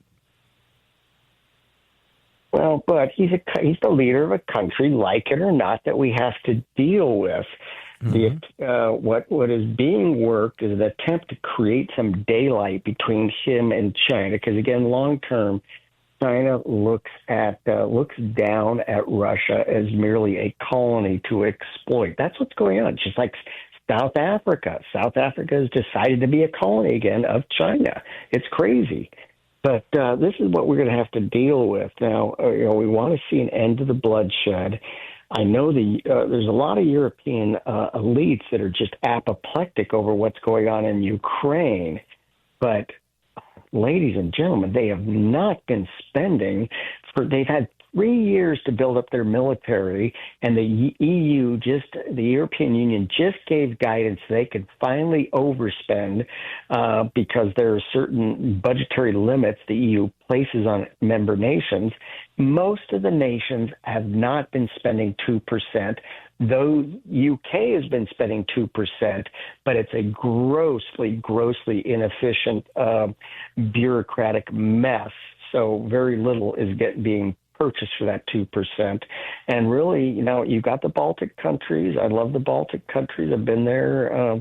Lithuania, Latvia, and Estonia. Now they're spending close to 5%. So is Poland. But France, Germany, Italy, the UK is not part of EU anymore, but still.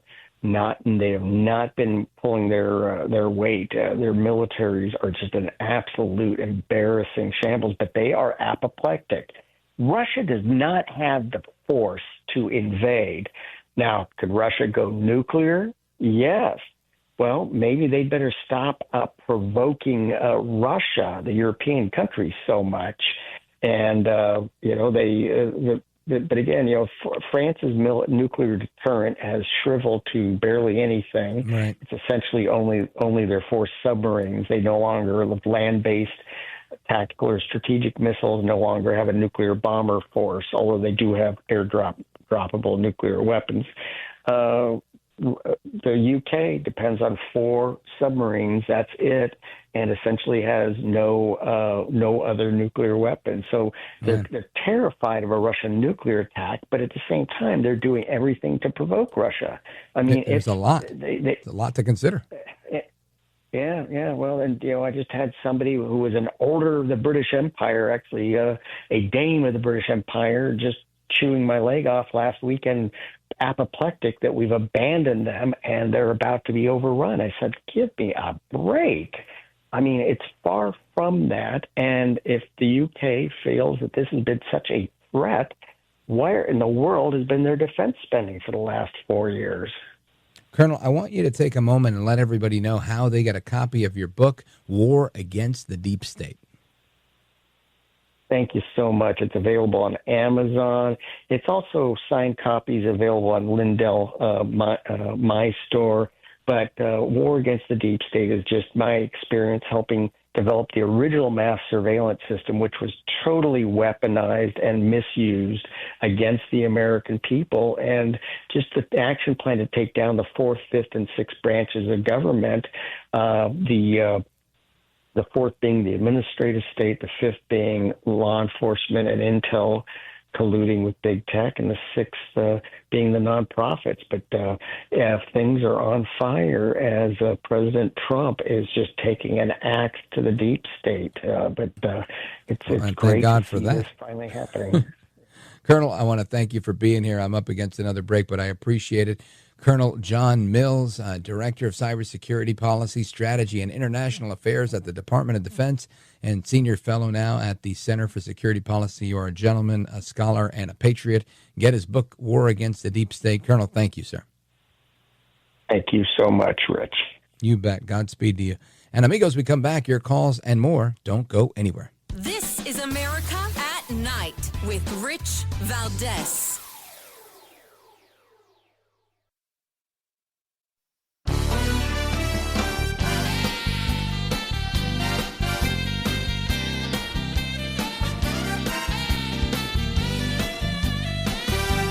All right, amigos, we continue with the conversation, the late night national conversation, town hall conversation with me, Rich Valdez. Open phones across America. I'm looking forward to hearing from you guys.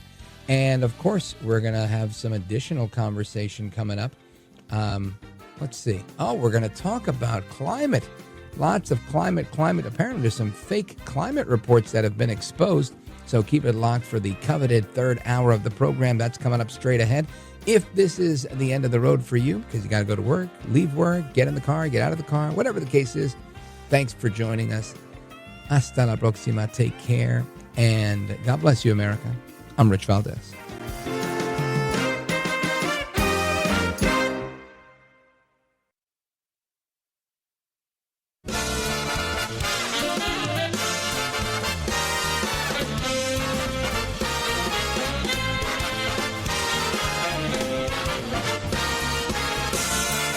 Live from the city that never sleeps.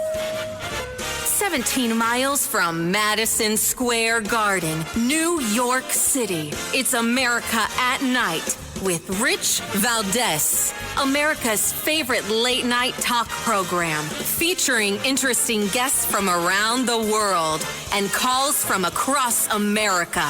And now, here is your host, Rich Valdez.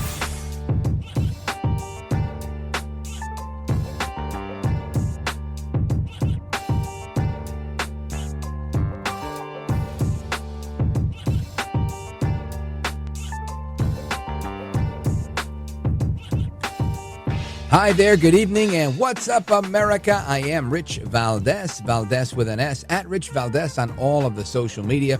Welcome, welcome, welcome to the Monday night edition of the program. We're live, we're national, and it's 7 minutes past 11 o'clock Eastern Time, New York City time.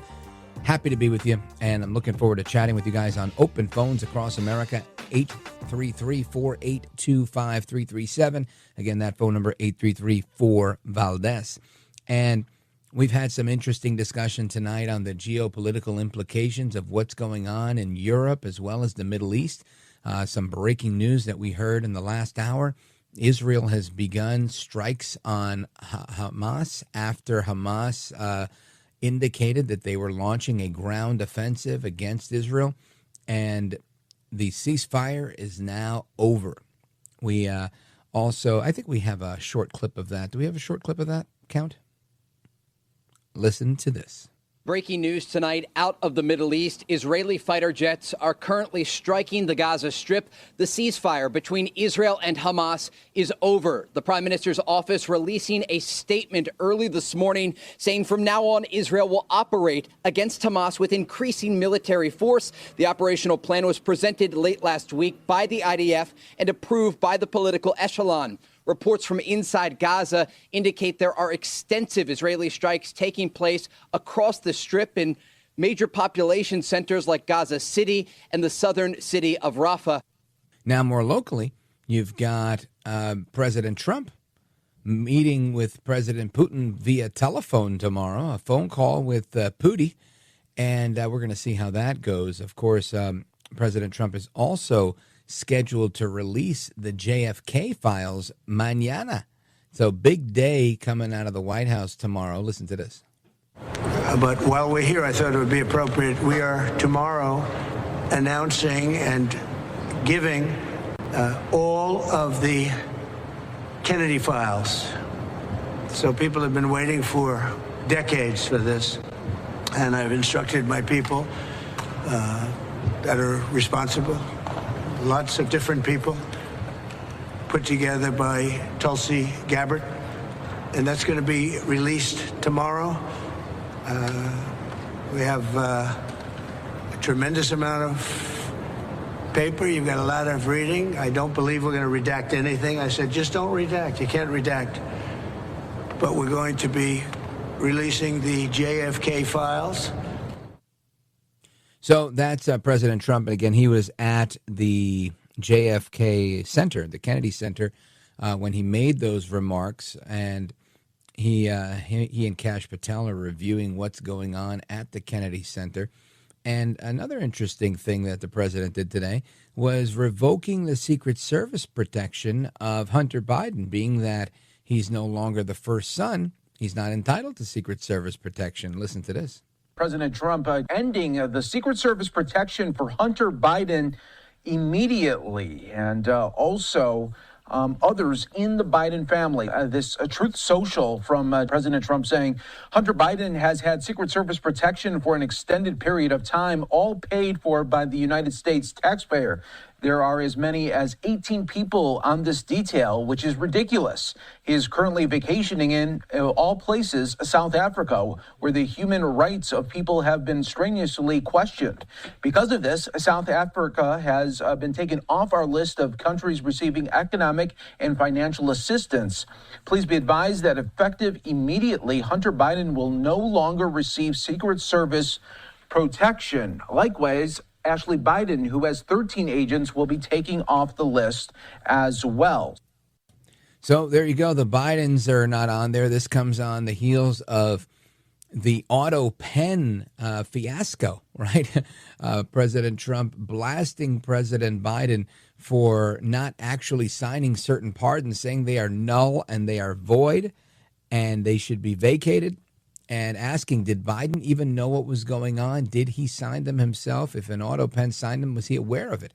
Asking a lot of very poignant questions, which obviously create doubt over the whole process, which it should, because it puts a magnifying glass on this. And an interesting tidbit from my conversation with Mike Howell of the Heritage Oversight Project, who brought this whole thing to light, reminding me that when you accept a presidential pardon, the Department of Justice views that as an admission of guilt on your behalf. Otherwise, you would have rejected the pardon. And that's something I thought they should have done. I know Jamie Raskin had some questions initially saying, what's going on here? Why am, but I think he ended up taking the pardon. So anyway, that's what happened there. And ultimately, we have the judge, right? There's a federal judge, man, and this guy, I got to tell you, this federal judge, let me give you his name. His name, hang on, bear with me. U.S. Chief Judge of the U.S. District Court, James Boasberg, granted a temporary restraining order preventing the deportation of Venezuelans tied to the Tren de Aragua criminal organization, and ordered the plane that they were believed to be on at that very moment to return to the U.S. because Trump had them deported and brought to a El Salvadorian jail, because last week some judges said that he couldn't use Gitmo anymore.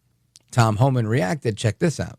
Every day the men and women of ICE are going to be in the neighborhoods of this nation arresting criminal, illegal alien, public safety threats, and national security threats. Lawrence, you're not going to stop us. We made a promise to the American people. The President Trump has made a promise to the American people. We're going to make this country safe again. I wake up every morning loving my job because I work for the greatest president in the history of my life, and we're going to make this country safe again. I'm proud to be a part of this administration. We're not stopping. I don't care what the judges think. I don't care what the left thinks. We're coming. That's Tom Homan hitting them back, and rightfully so, right? These judges are out of control when they're saying, no, you're not allowed to deport them out of the country. That's exactly how you're supposed to deport them. So we'll get into a little bit of that maybe a little later, plus your calls, your thoughts, and everything else on open phones across America, because that's what we do here on the radio, right? I talk a little bit, you talk a little bit, we have a conversation together, and we figure out the issues of the day, right? Your opinion may not be like mine. If you're in disagreement with me, that's okay. You can call in. We could chop it up. I'm always happy to do that. That's the beauty of radio. That's what radio, in my opinion, is all about, because it's a powerful medium, right? It's not TV. It's not a short segment. It's a long segment. When was the last time you were able to call a TV show and argue with the host? Doesn't happen. But you can do it here. And you have to be prepared. It's important to prepare. I believe you should always be prepared ahead of time in case power goes out or anything like that, and make sure you have a radio that works without electricity so you can listen to the show. What do I use? C. Crane CC Radio Solar. The CC Radio Solar Bluetooth, it's built for the surprise power that you need when you have an outage or an unforeseen emergency. You're always going to be informed with the latest conditions with the NOAA weather band that it comes with and the weather alert. And it's got the superior AM/FM reception with voice-focused audio, so you never miss a word of my show. Now, if there's a problem with the power grid, guess what? You're covered with the CC Radio Solar. Why? It works on batteries. It works on solar. It works on hand crank or the optional power cord that it comes with. And it has a built-in LED flashlight and doubles as a Bluetooth speaker for your music and podcast. You heard that right. It's a flashlight. It's a Bluetooth speaker. You can listen to music. You can listen to podcasts, and you can listen to me, Richie V. So what are you waiting for? Order this thing. The CC Radio Solar. Call C. Crane at 1-800-522-8863. That's 800-522-8863. Or visit the website, ccrane.com/rich. I'll spell it out for you. CCRANE.com/RICH. and use my code RICH, R-I-C-H, when you check out, and you're going to get 10% off any order you make that's more than $75. Do that now, and when we come back, we're going to talk a little bit about climate change and phony reports, and we're going to do it on the radio. Go to ccrane.com/rich. This is America at Night with Rich Valdez.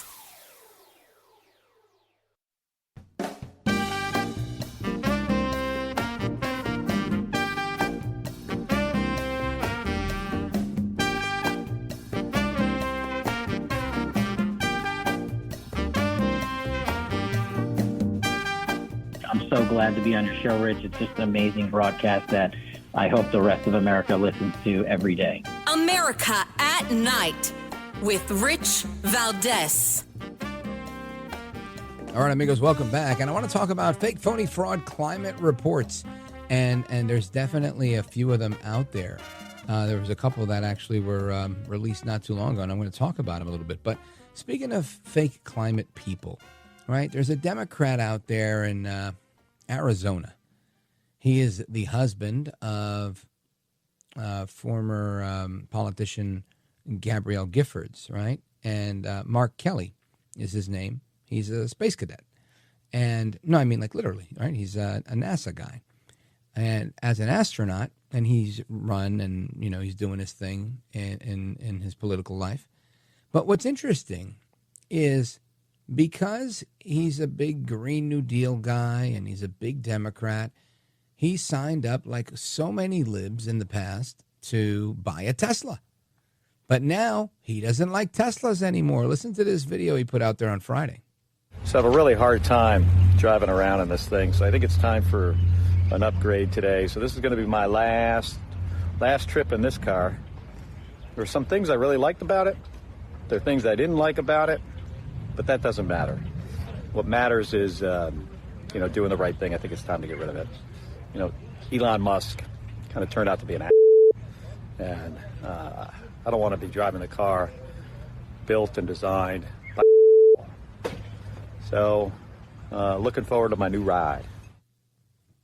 So again, that's Mark Kelly, Senator Mark Kelly, and he says Elon Musk is an a-hole, and he doesn't want to drive around in a car made by an a-hole.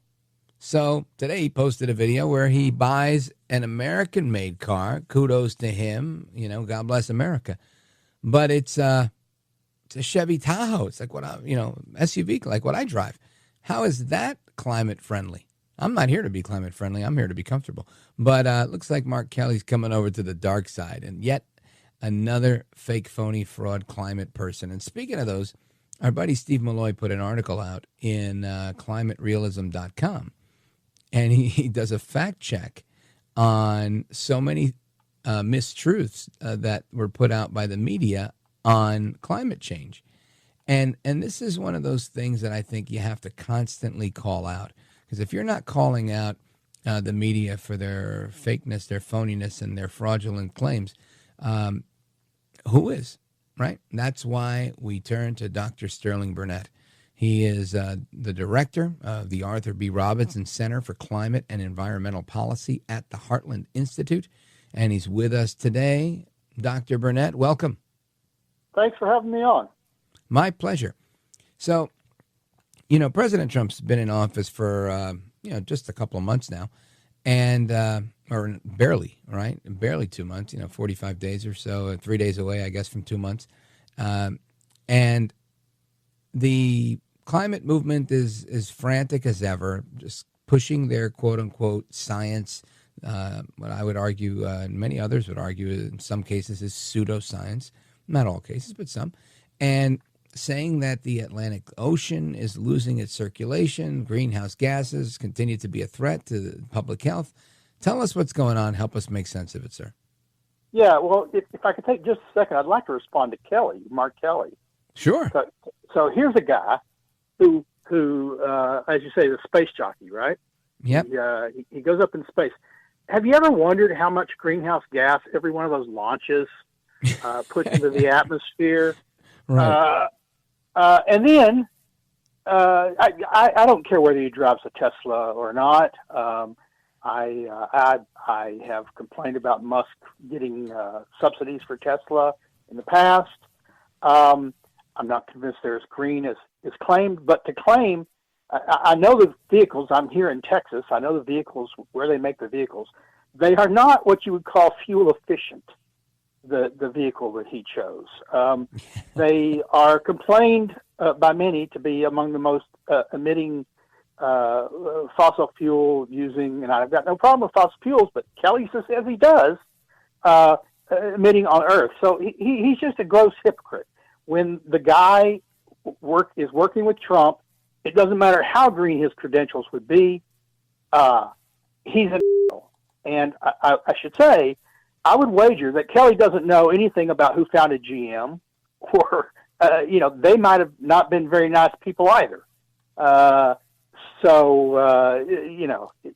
He's just a clown, and evidently a polluting clown, and he likes it now.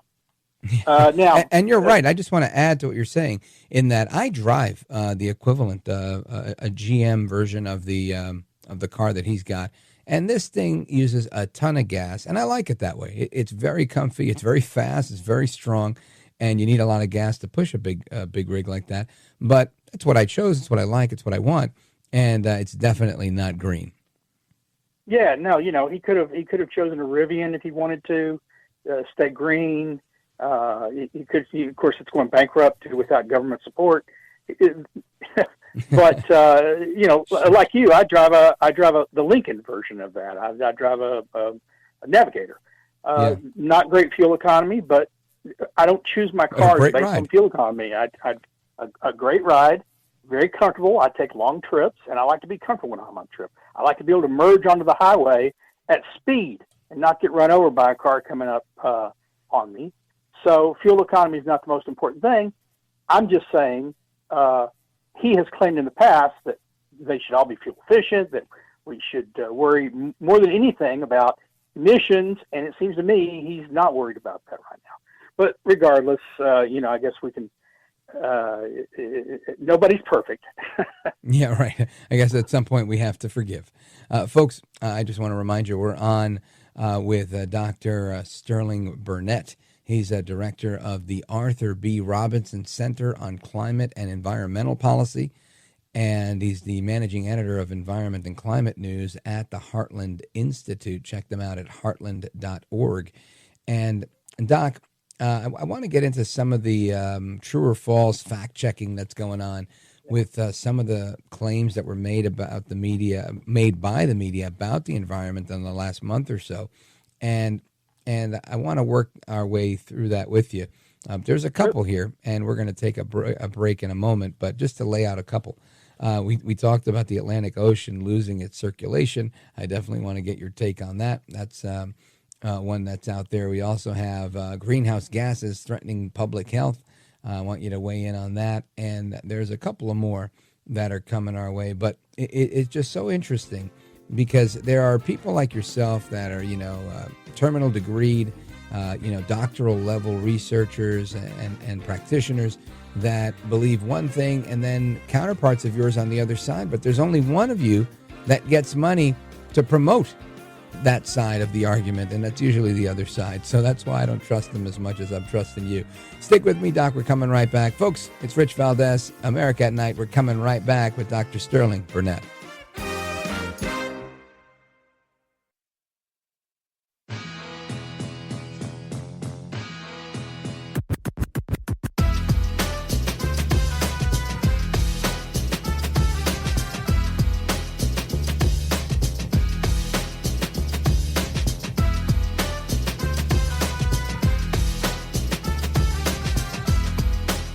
The best guests, the best opinions. This is America at Night with Rich Valdez.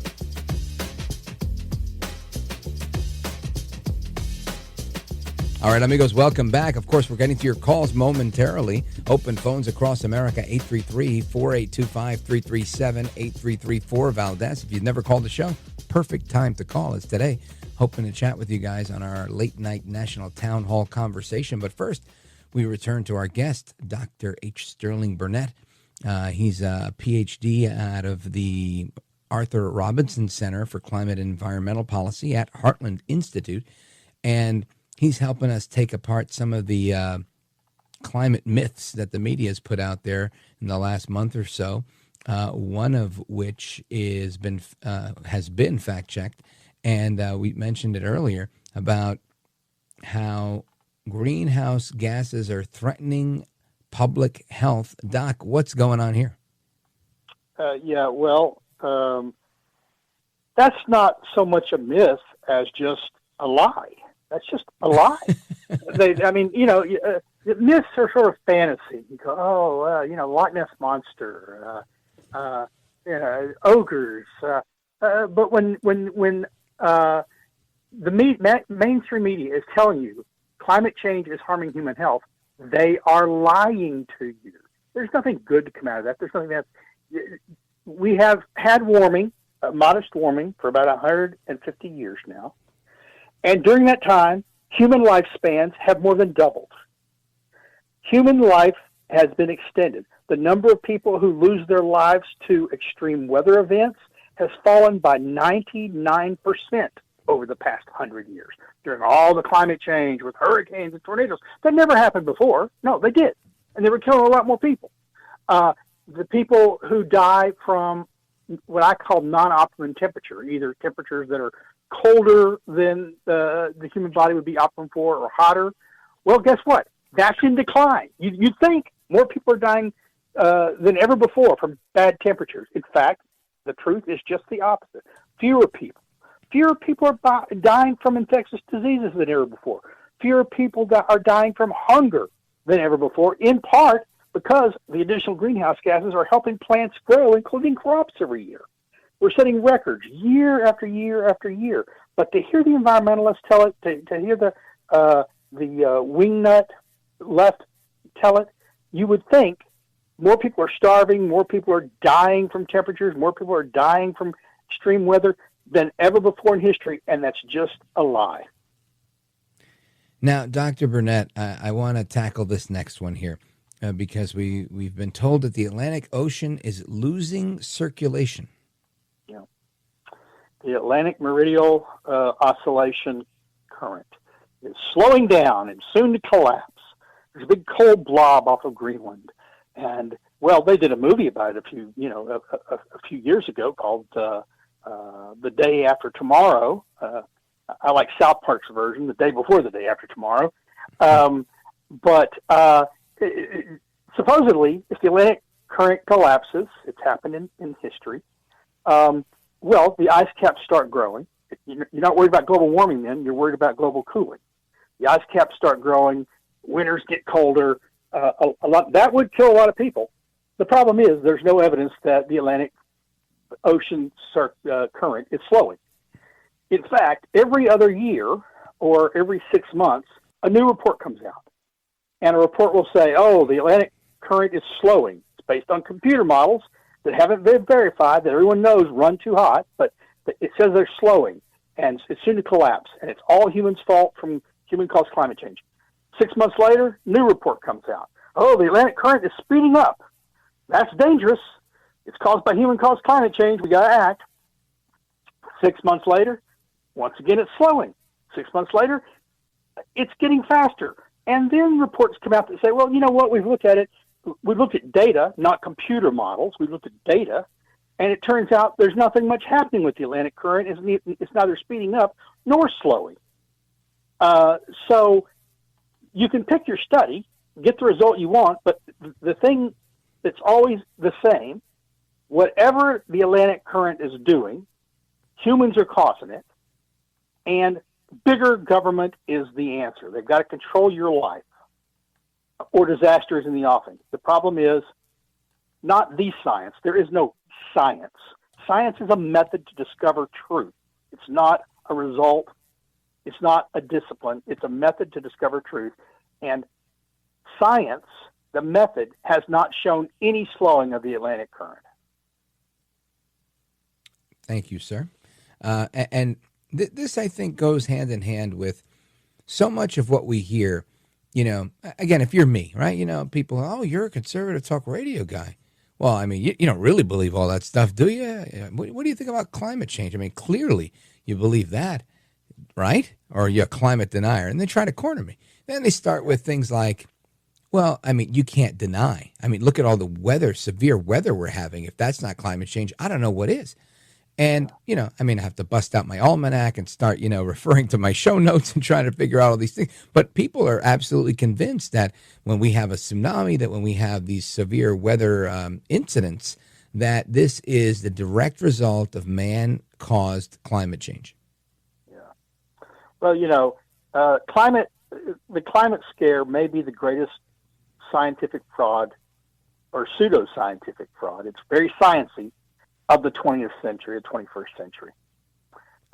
You had the Piltdown Man. You remember at one time there was a consensus.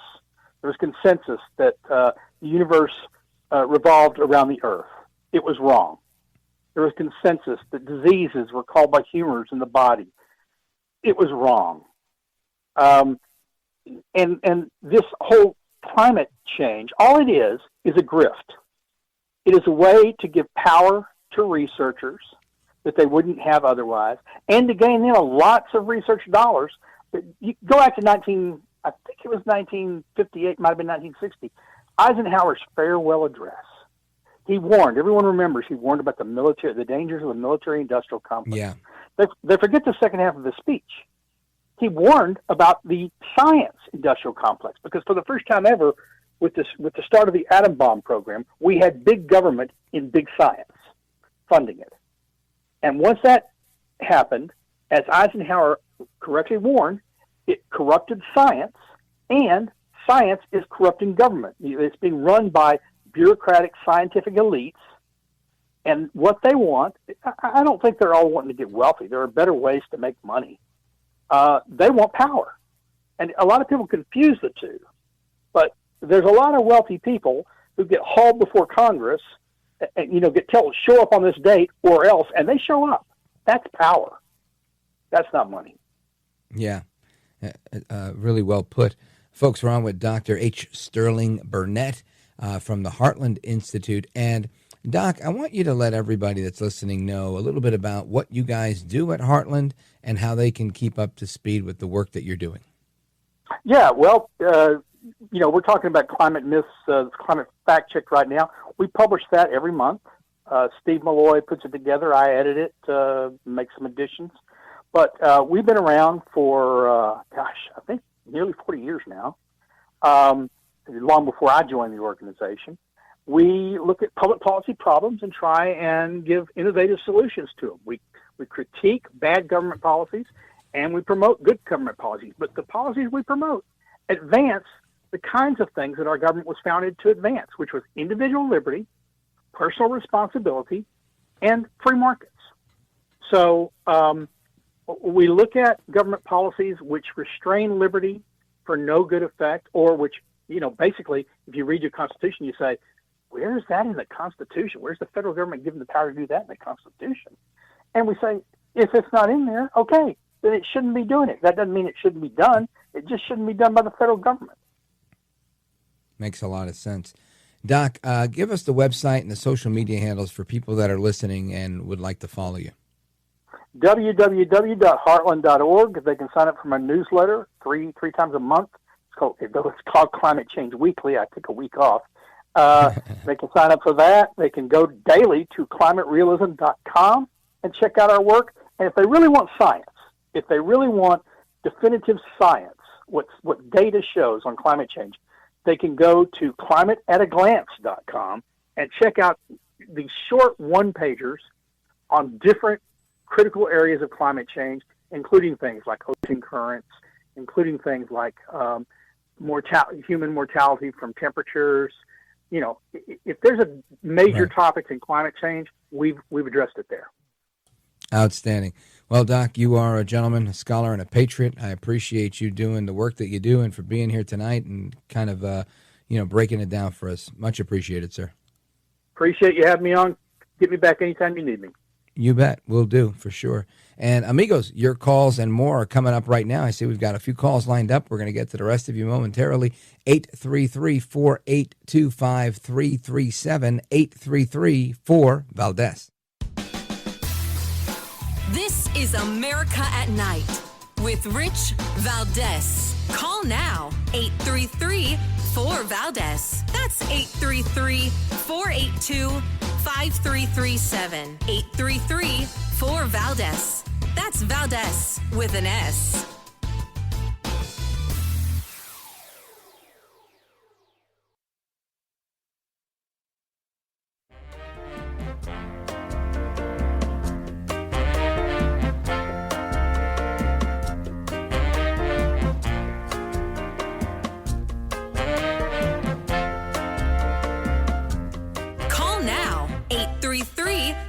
Valdez. That's 833-482-5337. 833-4VALDEZ.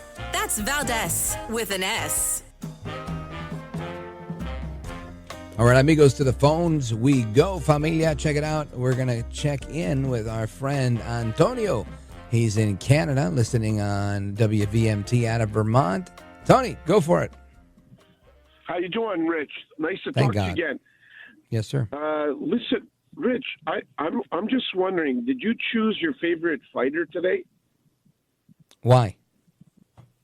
Because the AOC crew on this cringe-worthy video put out the most obnoxious. I guess it's just unbelievable. It's amateurish, and it's a bunch of Congress people doing this video to this Barbie tune that was in this movie.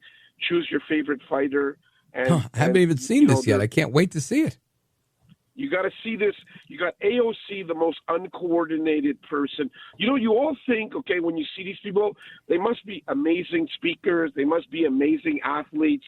They must be amazing. And then you see 10 people overaged, out of shape, completely uncoordinated, pathetic, can't even throw a punch. We talked about this once before.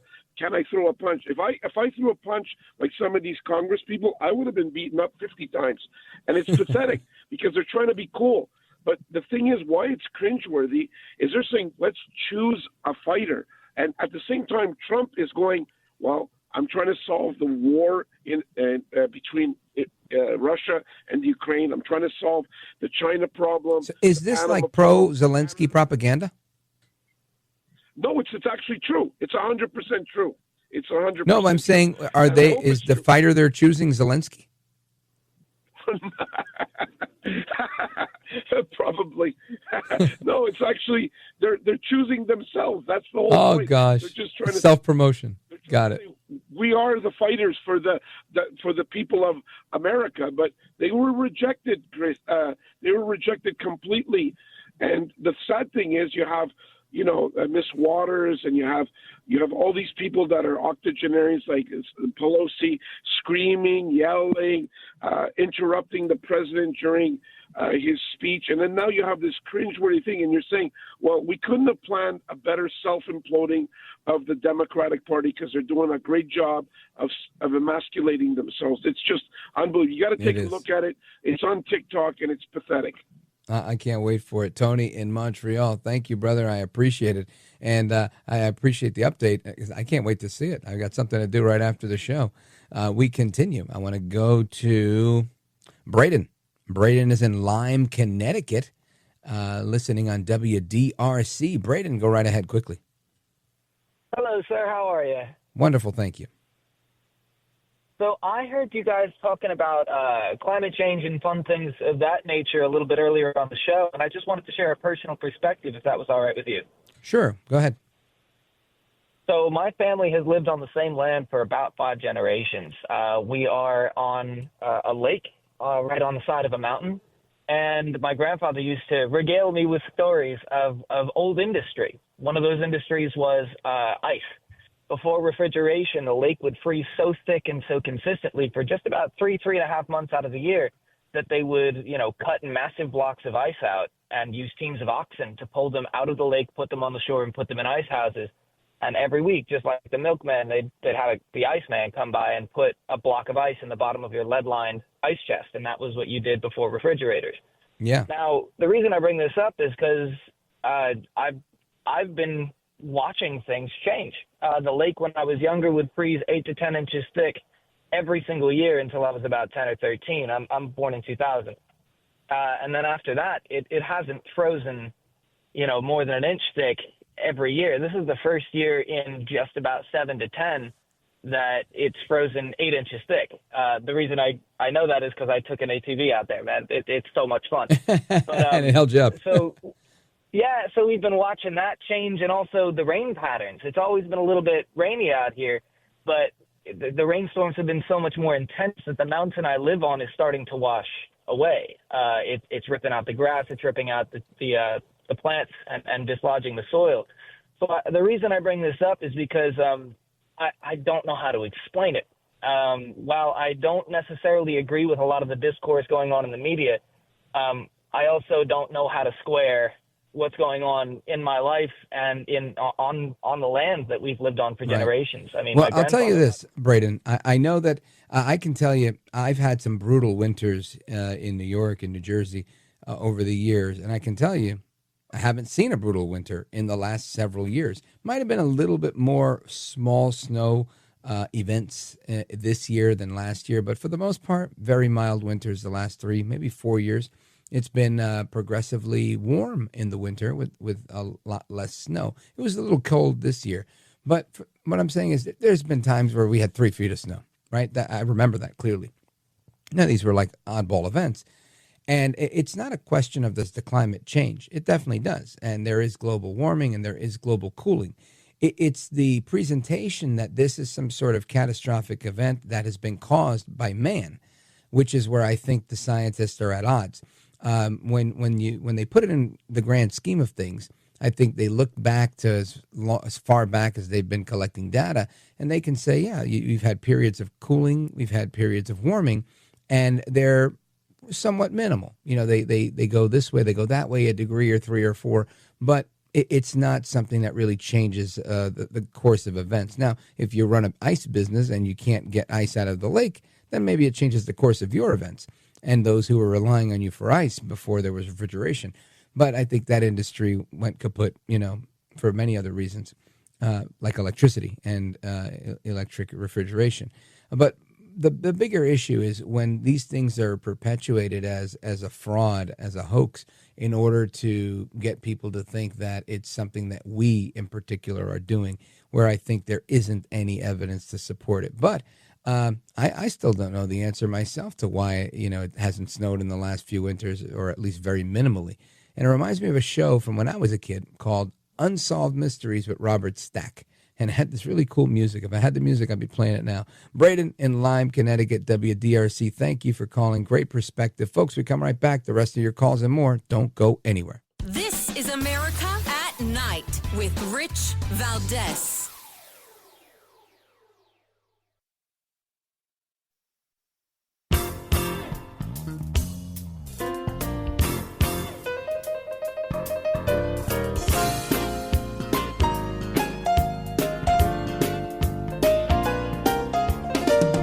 All right, amigos, welcome back. It's Rich Valdez, and we continue with your thoughts and calls from our many listeners all across the country. Let's go to Brody calling us from Pittsburgh, Pennsylvania, KDKA. Quickly, go for it. I got 30 seconds to get it in, Mr. Valdez. How are you doing, sir? I hope Wonderful, you're doing thank well. I just want to thank the country for electing Donald Trump, and also everything that's going on with Hamas and everything today. A lot of stuff's going on. I just don't want to see any protesting anymore on the streets for, protesting for Hamas. And well, Brody, I think people should be able to protest however they want to protest, but they can't take over buildings and hold people hostage. There's a difference, right? And I get what you're saying, brother. I appreciate it. Shout out to you and everybody in KDKA world, Wendy Bell country. Amigos, it's Rich Valdez. Hasta la próxima. Take care. Good night. And God bless you, America. I'm Rich Valdez.